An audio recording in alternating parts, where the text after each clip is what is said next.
Hello friends, my name is Marinis and this is a wrap up for the books that I read last month. I am a little bit late with this, but I actually got really sick at the end of last month and I was doing nothing but not dying, which is doing a lot. First, I want to tell you guys that this video is so kindly sponsored by Book of the Month. As you guys know, this is the one and only book box that I subscribe to. I've been subscribed for 5 years and I absolutely love their service. Every month, the Book of the Month team curates a selection of new or early release books, and it is a risk-free service. So if you are not interested in the books one month, you can skip with no penalty. If you're interested in trying Book of the Month, you can get your first box for $9.99 using my code, which is Marinis. You can tell how excited I am that I have a code, Marinis, so I hope you guys will use it. And I've got the August books here that I can share a little bit about, starting with the one that I'm most excited for and definitely would have been my pick, which is The Heart Principle by Helen Hoang. This is the third book in a series of related romance novels by Hoang, and this one follows a violinist named Anna who goes viral on YouTube, and it kind of leaves her reeling. And on top of all of that, her longtime boyfriend announces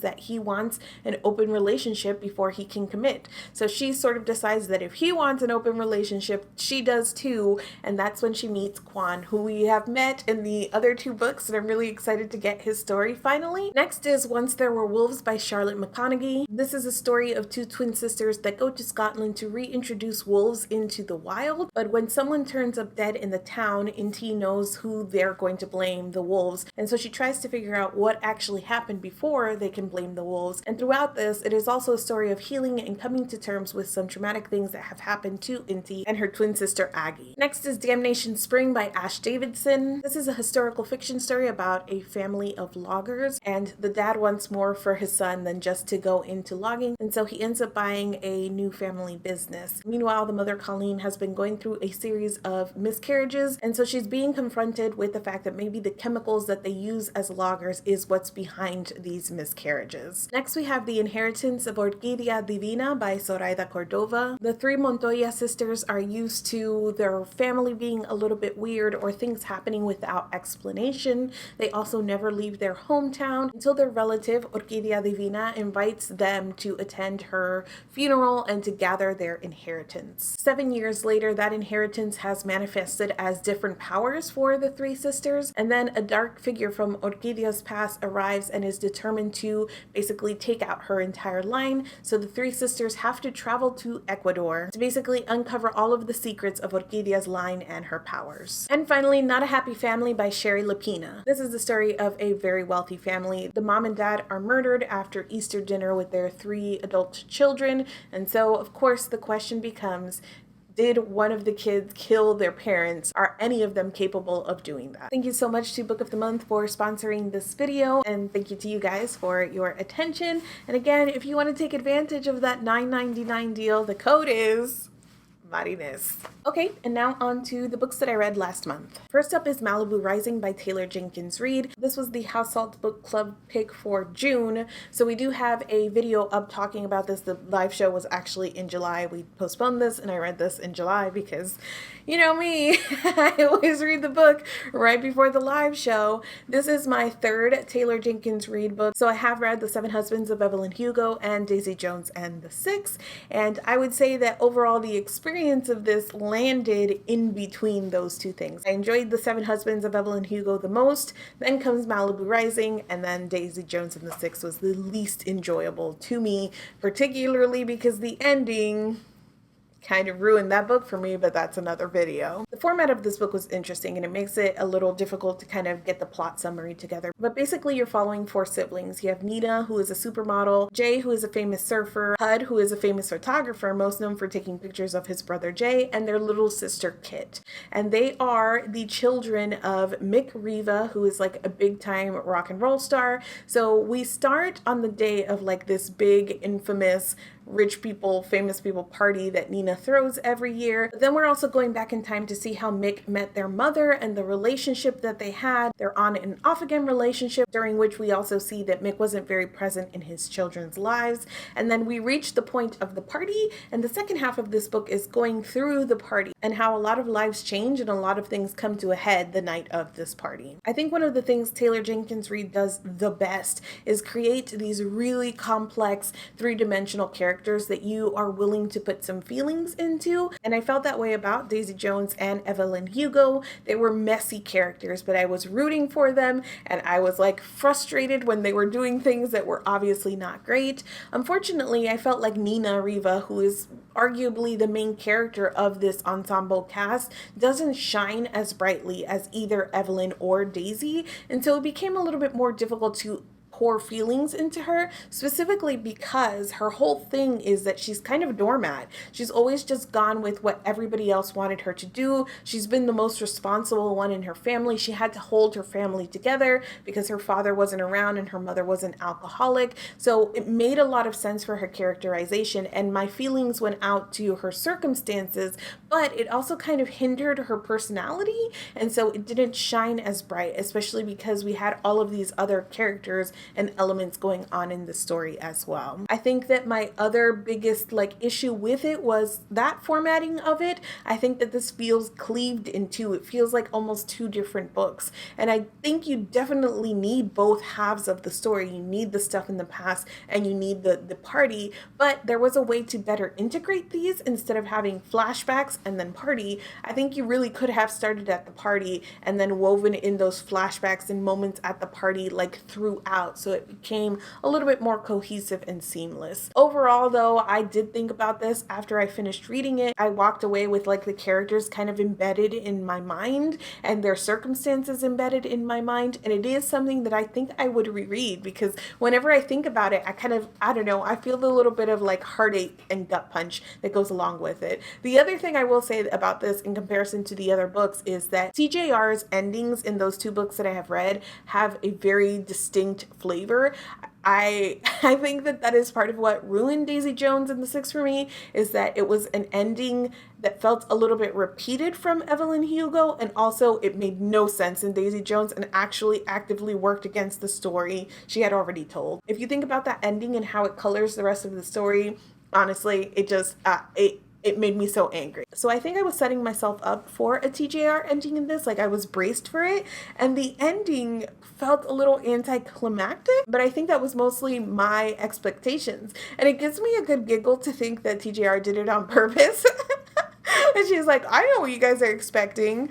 No. So, I mean, maybe that's what happened here, but it definitely felt different than the other books in this related series. Overall, I gave this 3.5 out of 5 stars. Next, we have Arsenic and Adobo by Mia P. Manansala, and this is a cozy mystery about a woman who moves back home after a breakup, and she's trying to help her aunt save her failing restaurant, but there is a particularly nasty food critic in town who has targeted their restaurant, and he happens to be her ex-boyfriend, and this man ends up dying in their restaurant after eating their food. And so Lila and her aunts are all implicated in his death, and Lila makes it her mission to sort of investigate for herself what is actually going on. I really enjoyed this. I had a good time reading it. It was a really smooth and easy read, and one of the things that I love to see is when food features heavily in a work. Manansala is a Filipino author, and this features heavily in Filipino culture, and it was really interesting to see the crossover of Filipino culture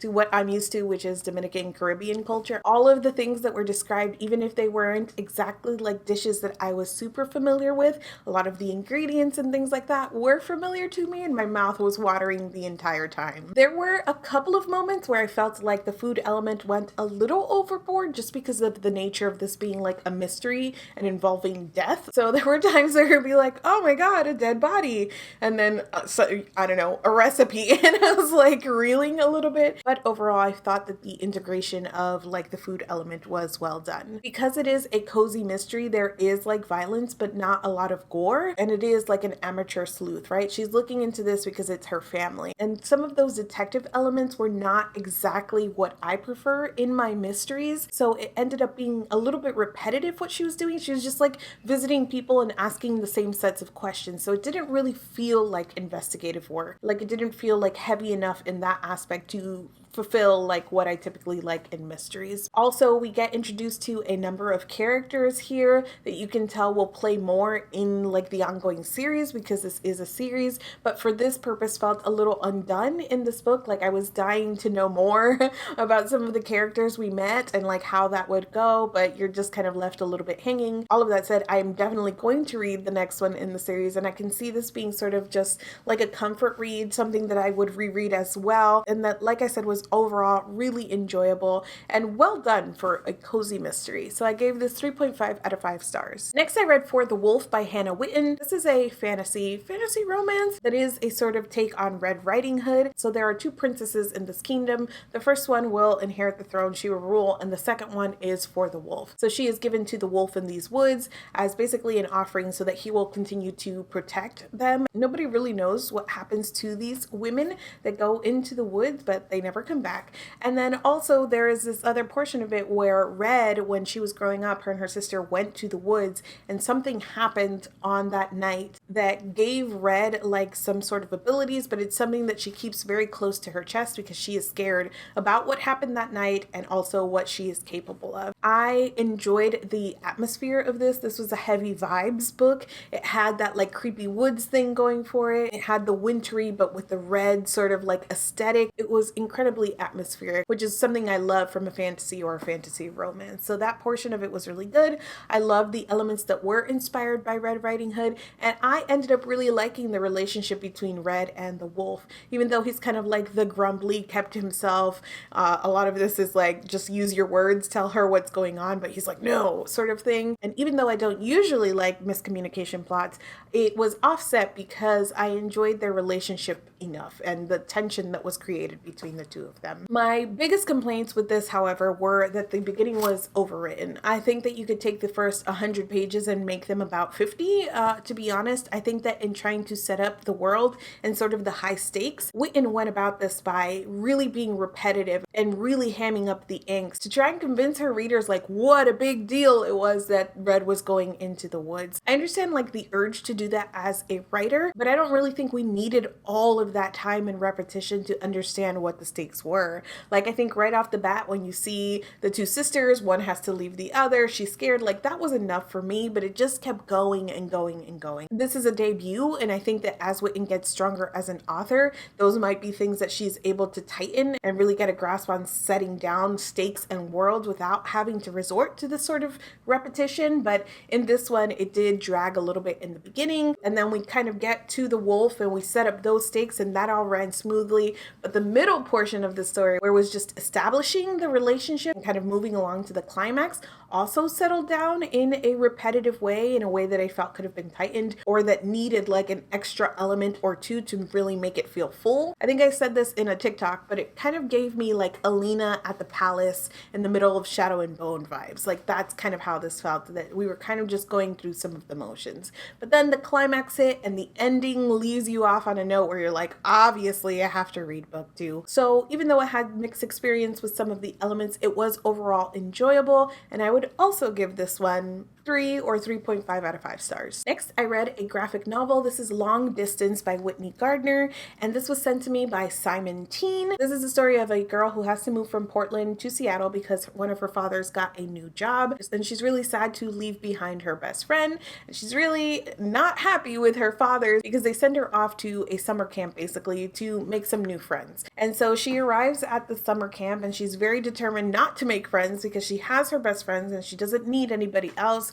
But quickly she discovers that things aren't what they appear at this camp, and she has to kind of band together with everybody else who's there to figure out what's going on and see if they can make a break for it. This was really, really charming. It was incredibly charming, and I loved the art style. It's big and bold and in full color, so it was a treat to look at, and I just enjoyed all of the main characters. It is a very diverse cast of characters, and it's just got such a sweet and wholesome message at the heart of it about what it means means to make friends, to be accepting of people, and also to like have long distance friends and like how you kind of work around that. It has a speculative edge, and so like the explanation of what's going on is sci-fi, but I enjoyed that piece of it as well. It gave me a little bit of vibes of Lumberjanes and Paper Girls, aged I think a little bit down from these two things, but if you enjoyed the vibes of these two things, I think that you would enjoy Long Distance, and I certainly did. I would give this 4 out of 5 stars. Okay, and then after that I went into a little bit of a romance reading sort of role. So I read Meet Cute by Helena.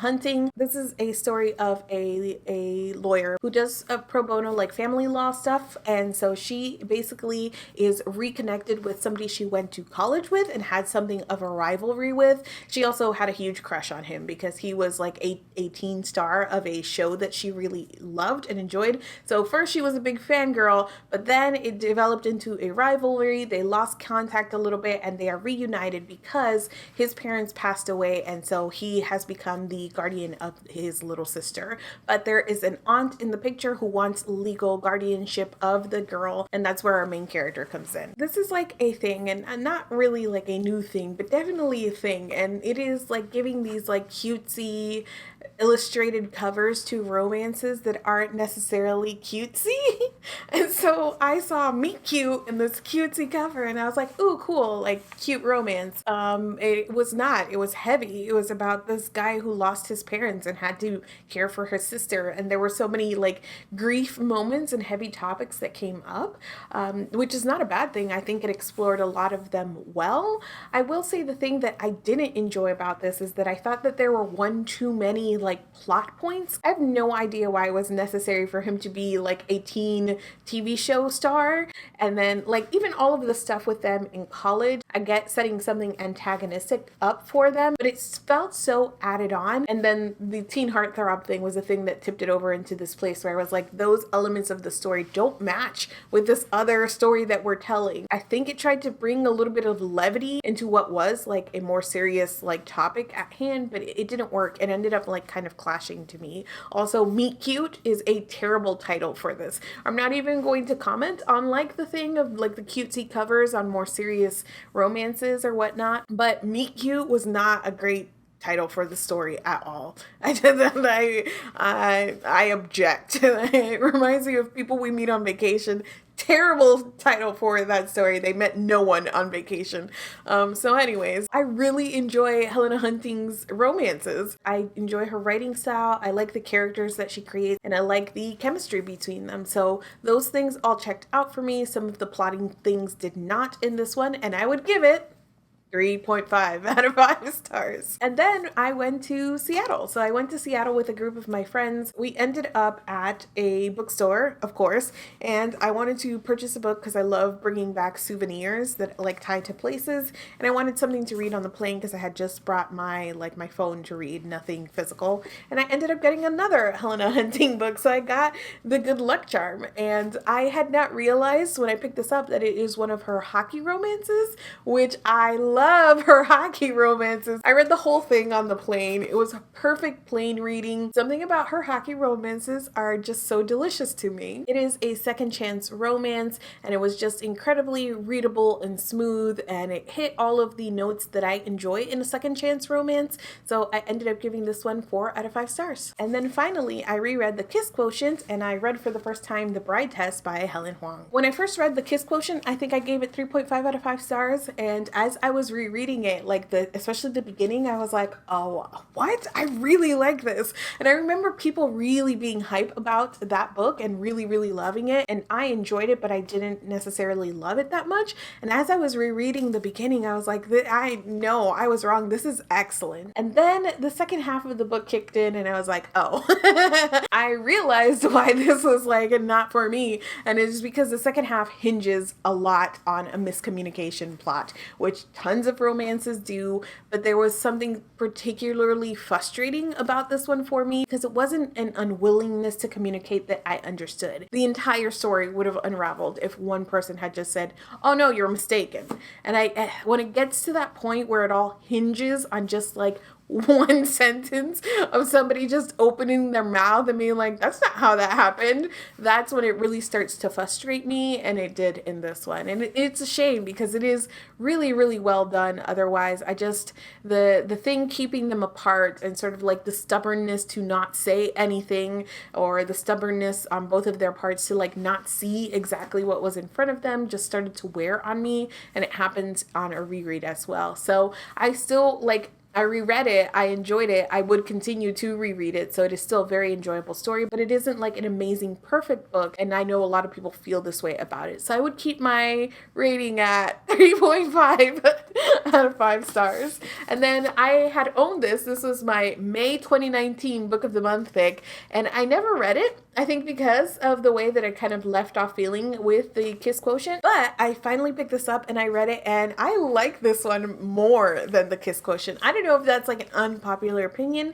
because I didn't hear too much about this when it came out, but I really, really like this one. I think it had all of the same elements that I enjoyed in the Kiss Quotient. So these two really interesting main characters, great representation, and a relationship that forms in sort of like unusual circumstances, and you see it kind of blossoming before you. It is a touch insta-lovey like it was in the Kiss Quotient, but in a way that I personally enjoyed and found satisfying. The chemistry between them is great. Hoang's romantic and sex scenes are all spectacular. And in this one, even though it still had that thing where they weren't communicating, I felt like the reason why the main male character was unable to communicate his emotions and unable to really admit to him what he was feeling, that felt a little bit more natural to me. Like I believed it a little bit more, I understood it a little bit more, and it fit in with the story very well. And even though he wasn't communicating, she was, which balanced things very, very well, because she was like, no, this, and he was the one kind of struggling. So it wasn't like miscommunication or unwilling to communicate on both ends. So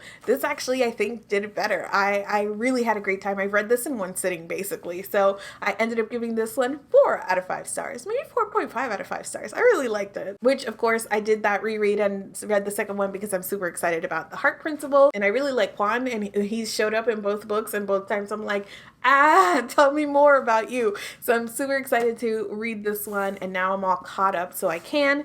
And I have these both in Book of the Month like versions, so I need to get the Kiss Quotient, which I don't own at all. They do have a Book of the Month version of this. I really love, I know the plug part of this is over, but listen, I love that they have good romance picks in there, because then I can own these like full-size hardback romance books, which, what a treat. What a treat. So my next add-on will be the Kiss Quotient, so I can complete the collection here, and I'm going to read this one this month for sure. And that's it. Those are all of the books that I read last month. If you have read or would like to read any of the books that I've mentioned, let me know down in the comments. I'd love to talk to you guys about them. Thank you so much for watching this video, and I will see you guys soon.